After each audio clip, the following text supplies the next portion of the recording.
Hey everyone, happy Thursday and welcome to the Wealth Seed. This is episode 52. I hope that you all are doing well. It is also at the time of this broadcast, February 1st, so happy new month to you as well. I am Lexi Johnson. I am an international speaker. I am a financial coach and strategist. And obviously, well, maybe not so obviously, I don't know, obviously the host here of the Wealth Seed. So I'm grateful that you have decided to tune in today, whether you're watching live or whether you're watching the replay. Let me know who you are and where you are watching from.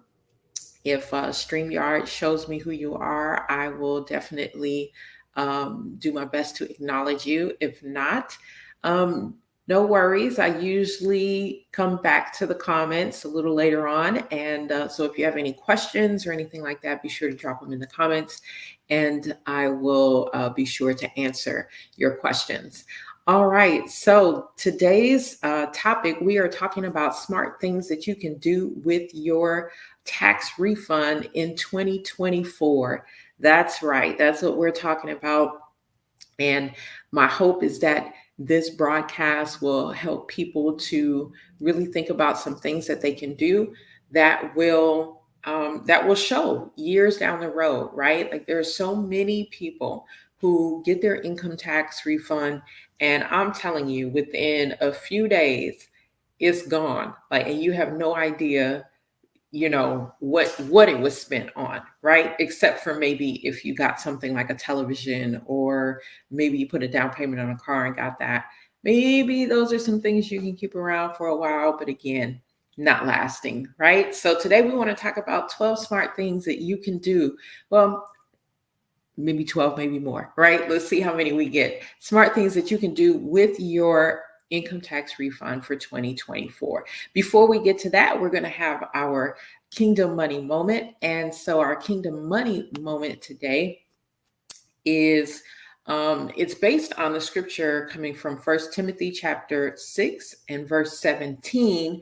And that scripture quickly reads that he Timothy is teaching, and he commands those who are rich in this present world not to be arrogant, right? Or not to put their hope in wealth, which is uncertain. So let me read the actual scripture for you. It says, command those who are rich in this present world not to be arrogant, nor to put their hope in wealth, which is so uncertain, but to put their hope in God, who richly provides us with everything for our enjoyment.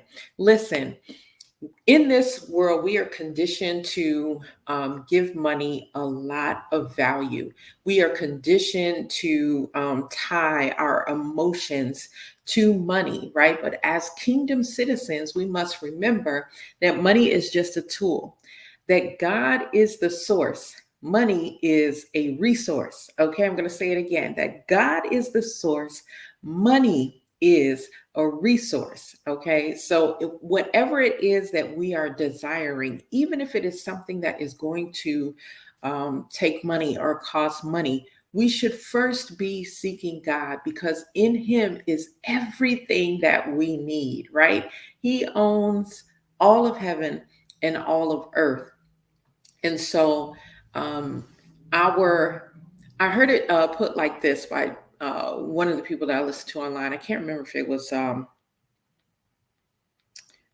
can't remember if it was Prophetess Tiffany or if it was Kevin Ewing. But anyway, that in 2024, our overall ultimate goal as believers should be to draw closer to God, because in him is everything else. Whatever other achievements you want to accomplish this year, it's all in God. Okay. So that is our kingdom money moment. Let us remember that we need to detach emotionally from money. We need to make sure that we have it in its proper place, that it is only a tool. Okay. God is the source and money is the resource.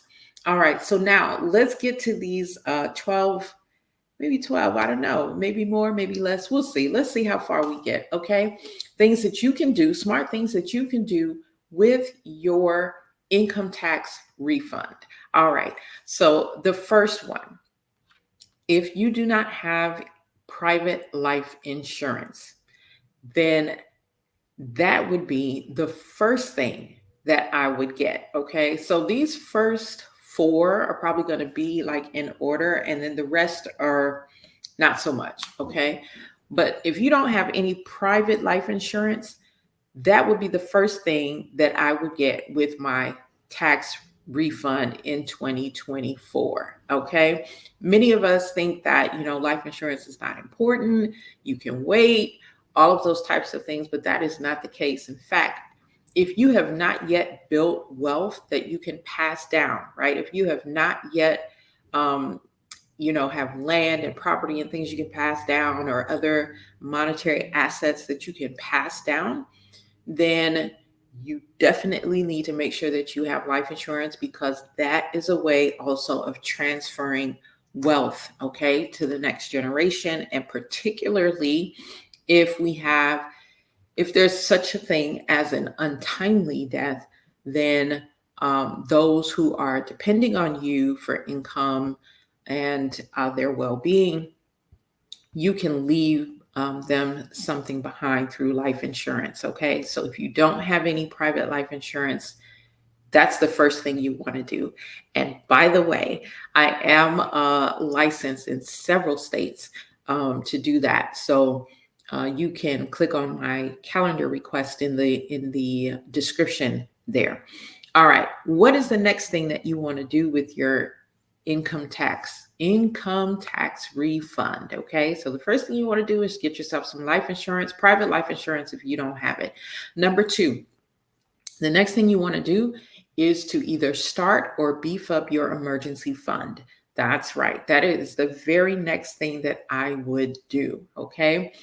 I think that if you have been adulting long enough, you know that there are things that come up that you do not account for. Okay. It could be that tire that, blows on the road. It could be the furnace that goes out. It could be the motor on the refrigerator. It could be so many things that you did not plan on going wrong. Right. And when you don't have an emergency fund, listen, a lot of us know what's happened, right? We get, we set ourselves back. We end up taking from other monies that we're needing to go to other things, to other bills. So the next thing that you want to do is to start or beef up your emergency fund.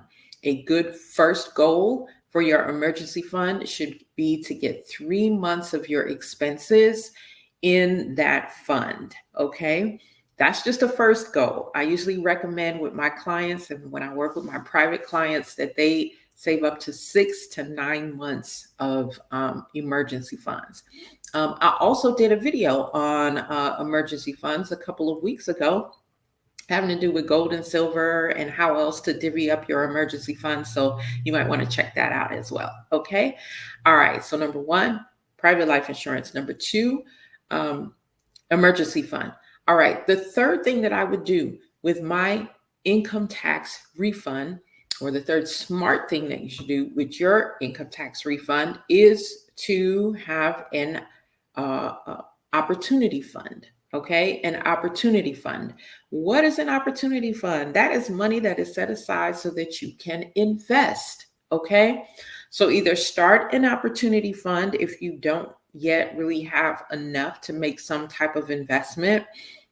Start an opportunity fund and grow it, okay, until you have enough to make the type of investment that you want. What could you invest in? You can invest in stocks, bonds, mutual funds, ETFs. You can invest in real estate. There's so many different things that you can do in real estate, okay, including wholesaling, flipping, renting, the tax liens, tax deeds, so many different things, so many different lanes that you can go down in real estate. And some of those lanes don't even require that you have a whole lot of money. Okay. So that is number three, your opportunity fund. Okay. Number four, beef up your retirement fund. All right. And if you don't have a retirement fund, then you might want to make this number 3 and then the opportunity fund number 4. But if you already have a retirement fund, then contribute something extra to it. Okay.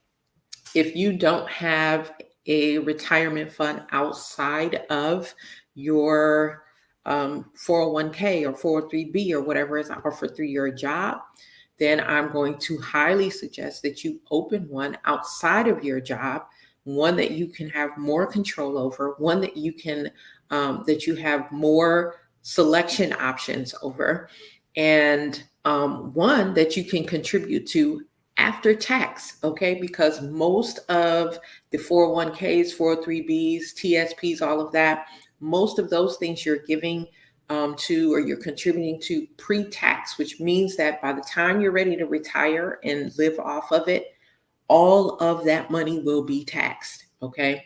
So you need some investments that are after tax for your retirement, okay, so that you're not hit so bad during that time. Because believe me, you're going to need the funds that you have set aside for retirement. Everything is going to cost more then, okay? All right, so far, what are some smart things that we've said that you can do with your income tax refund? 1, get private life insurance. 2, emergency fund. 3, your opportunity fund. 4, retirement, okay?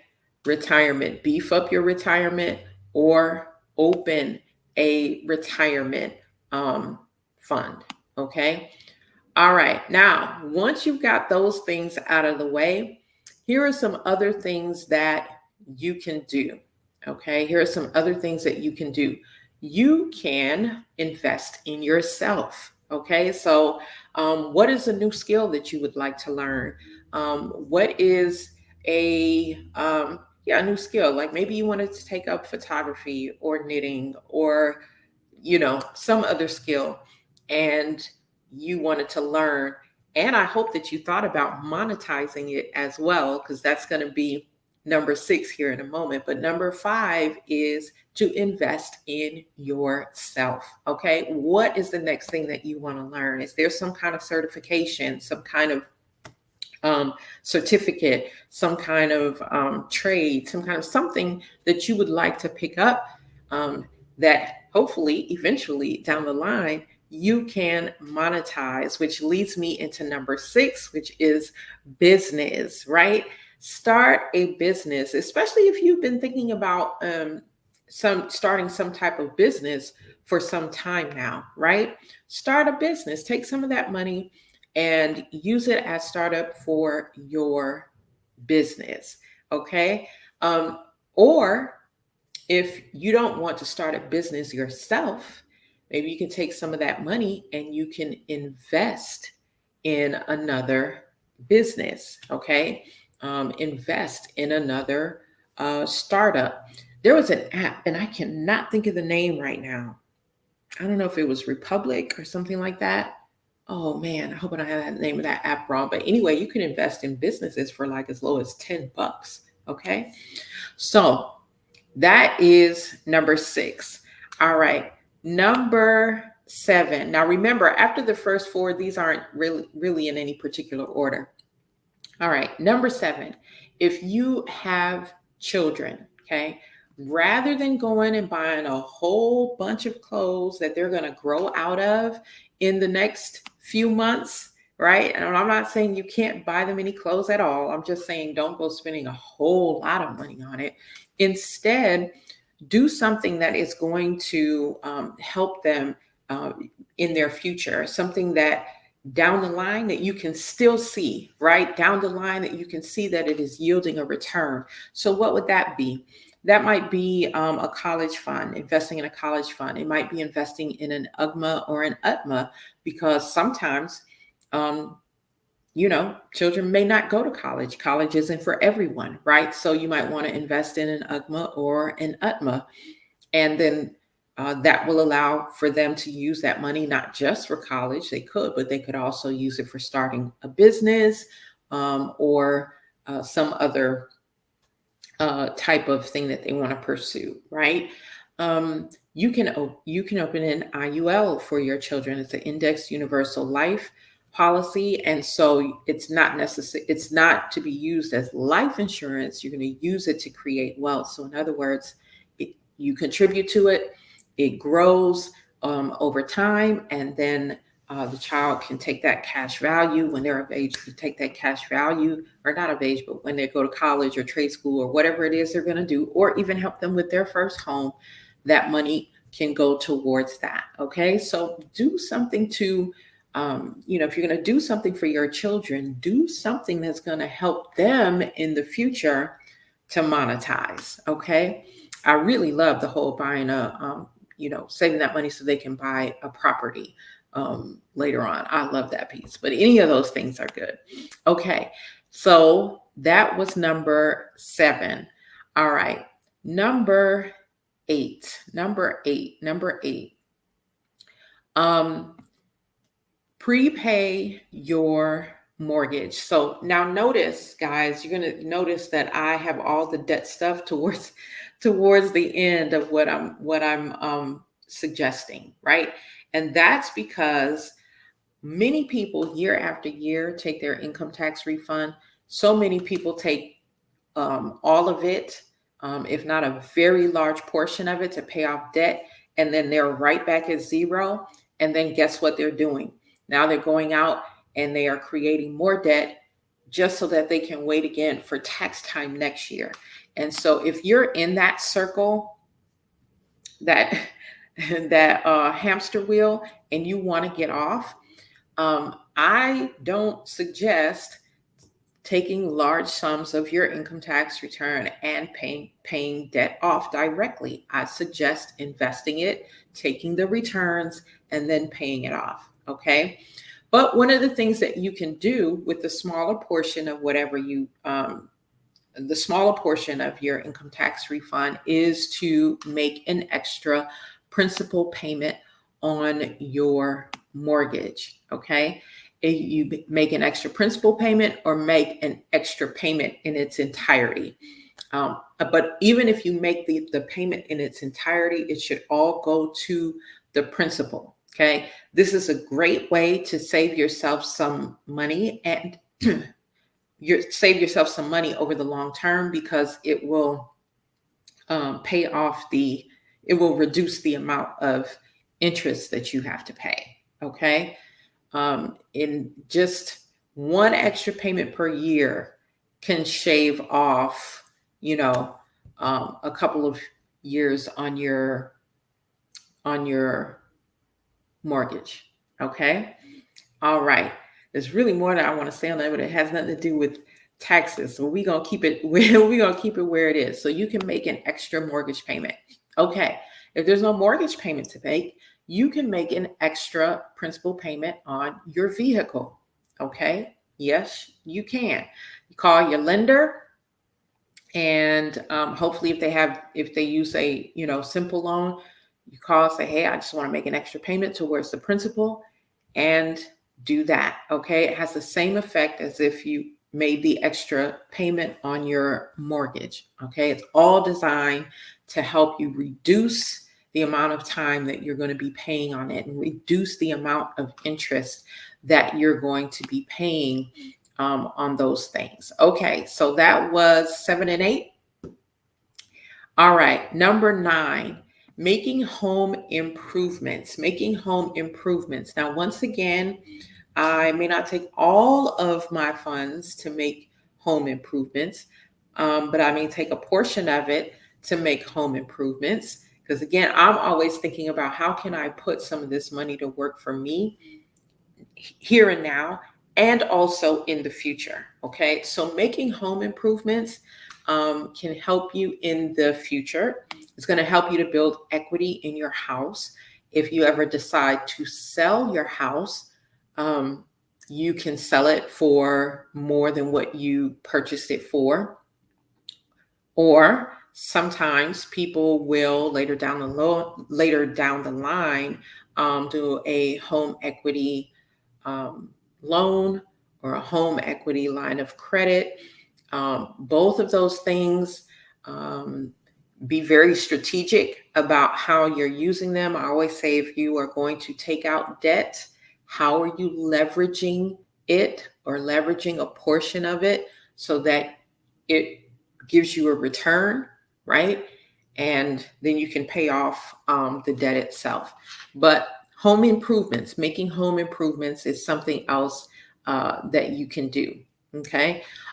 Specifically, when we talk about home improvements, if you're in an older home, maybe that could be spent on making the house more energy efficient, right? So replacing old windows, um, improving the old appliances, those types of things would be really, really great. Okay. The next thing that I would do home improvement wise is probably updating kitchens and bathrooms, so that that would be the next. And then probably after that, it depends, how old your house is. And, people love the whole open floor plan type of homes now. And so if you have a home that has a lot of walls and doors, maybe you might want to take out a wall or two, open it up some. I don't know. But those are some types of home improvements that I would make. Okay, so what was that? Number 9? We're getting closer to 12. I don't know if we'll get to 12, but we're getting closer to 12. And I don't even know why I mentioned 12 earlier. 12 just came out of my mouth. Anywho, number 1 really should have been to give to the poor. Okay, so what is this? Number 9? 10? This is number 10. I can't keep up, y'all. Y'all help me keep up. All right, this is number 10. Give to the poor, although this should be number 1. Okay, so if I had to do this list all over again, it would be give to the poor. It would be life insurance. It would be emergency fund. It would be opportunity fund. It would be retirement. It would be invest in yourself. It would be the invest in your children in terms of college funds, things of that nature, extra payment on the mortgage, extra payment on the car, home improvements. Is that 10? Maybe I have one more in there. I don't know. Y'all, I'm lost now. But anyway, I hope y'all are taking notes. All right. So give to the poor. Why? Because as kingdom citizens, we are mandated to give to the poor. It is our responsibility to help those who are in need, those who are in need of clothing, those who are in need of shelter, those who are in need of food, those who are in need, period. We are mandated to help. Those who are poor are very close to God. Now, there's 2 different types of poor. There is poor, physically, okay? They don't have their physical needs are not being met. And then there are the poor in spirit. And who are the poor in spirit? These are the people who recognize that they have a need of God, that without God, they cannot do anything. And so God says, bless the poor, particularly those with the physical needs. Okay. So I will take a portion of my income tax return and do that, because the Bible promises, God promises that there is a reward. Okay. It comes with promises. It says that you shall not lack when you give to the poor. Okay. So it doesn't always have to come back to you in money, but if it comes back to you in other resources, you're not in need. Right. So give to the poor. All right. Okay. All right. What else can you do? Now, after all of this, then I would say, okay, put a small portion towards credit cards. I am not a big fan of that. But if you have some major credit card debt, after all of these other things first, then I would put some of that towards paying off credit cards. Not all of your income tax return, again, should go to paying off any kind of debt, okay? Because why? I said it earlier. You don't want to be back down to zero. You always want to have a portion of your money working for you so that the money is growing and you're never completely out of money. You are not depleted. Okay. All right. And one more thing that you can do, with your income tax is think about I would think about some type of alternative investment. So usually when we talk about investments, we think about the typical stuff, stocks, bonds, mutual funds, ETFs, real estate, business, those types of things. But maybe do something alternative, gold and silver, art, other commodities, right? Definitely gold and silver. Definitely gold and silver. And that is what I would be doing with my income tax return. Okay. So we made it to 12. All right. Now ask me to repeat them. I don't know that I can repeat them. I'm going to try though. Okay. So give to the poor, life insurance, emergency fund, opportunity fund, retirement. Okay. Those 5, like off the bat. Okay. The next, invest in yourself. Okay. Maybe some professional development or learn a new skill, right? But invest in yourself. The next, invest in business. Okay. Invest in business. The next was pay an extra payment on your mortgage. The next was an extra payment on your car. The next was home improvements. And after home improvements, it was credit card debt. And then after that, what was the last one that I said, y'all? Oh, alternative investments. So there you have it. I said 12. I had to do 12. See, I put in the title very intentionally. I didn't put a number. And then when I got on here, I said 12. So I had to come up with 12 off the top of my head. All right. So anyway, I hope that's been helpful for you. Let me know in the comments which one of these things you might do, or which 2, 3, 4, 5 of these things that you might do with your return this year. And if you need a little help strategizing how to spend your income tax return, my Calendly link is in the description where you can get on my calendar. And I will definitely, it's a 30-minute free consult. So, hey, why not take the 30 minutes to determine or to come up with a strategic plan for your income tax refund. All right. I'm Lexi Johnson, and that's all that I have for you this week on The Wealth Seed. We'll see you next time. Bye.